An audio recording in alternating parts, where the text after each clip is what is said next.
देहरादून में कांग्रेस सांसद राहुल गांधी ने छात्रों से तो मुलाकात की ही, साथ ही वो उन लोगों से भी मिले जो पर्यावरण के बचाव में प्रदर्शन कर रहे थे और उन्होंने राहुल गांधी को अपनी समस्या बताई। और अब प्रदर्शनकारियों की राहुल गांधी से मुलाकात बीजेपी के गले की फांस बन गई है। सरकार डरी हुई है और डर से ही सरकार बैकफुट पर आ गई है। उसने अपने ही फैसले पर रोक लगा दी है। तो क्या है ये पूरी खबर, देखिए इस रिपोर्ट में। आपको याद होगा अभी हाल ही में जब कांग्रेस सांसद राहुल गांधी उत्तराखंड के देहरादून से अपना कार्यक्रम पूरा कर वापस लौट रहे थे, तब रास्ते में कुछ लोगों ने उन्हें रोककर अपनी शिकायतें बताई थी।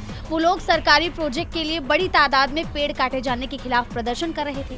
राहुल गांधी ने उन लोगों से समस्या के निपटारे और संसद में मुद्दा उठाने की बात कही। और अब पेड़ कटाई के मुद्दे पर राहुल की एंट्री के बाद बीजेपी सरकार बैकफुट पर आ गई। सरकार ने बड़ा फैसला लिया है। उत्तराखंड के मुख्यमंत्री पुष्कर सिंह धामी ने देहरादून ऋषिकेश फॉर 6 लेन परियोजना के तहत 7 मोड़ के जंगल में प्रस्तावित 4369 पेड़ों की कटाई पर फिलहाल रोक लगा दी है।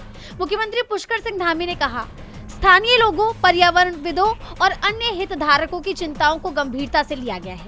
सभी पक्षों के बीच संतोषजनक सहमति और विश्वास का माहौल बनने तक पेड़ों का कटान नहीं किया जाएगा।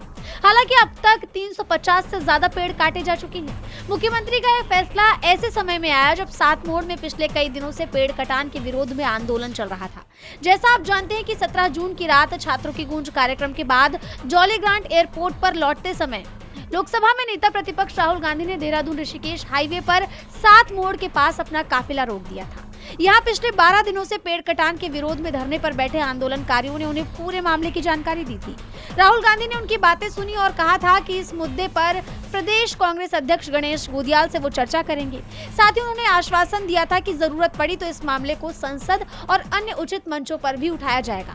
इस बीच धामी सरकार का पेड़ काटने पर रोक लगाने के फैसले को लेकर यही माना जा रहा है कि जिस तरह लोगों ने राहुल से उम्मीद करके अपनी बात रखी थी, उससे सरकार में डर था कि अगर विपक्ष ये मुद्दा उठाता है और तब ये प्रोजेक्ट रोकना पड़ता है तो जनता के बीच ये संदेश जाएगा कि विपक्ष ने उनकी बात रखी, जिससे राहुल और विपक्ष को आगामी विधानसभा चुनाव में लोग एक मजबूत विकल्प के रूप में देखेंगे, जो उत्तराखंड विधानसभा में बीजेपी के लिए चुनौती बन सकता है। यानी साफ है कि सरकार विपक्ष से डर गई है। डीबी लाइव की रिपोर्ट।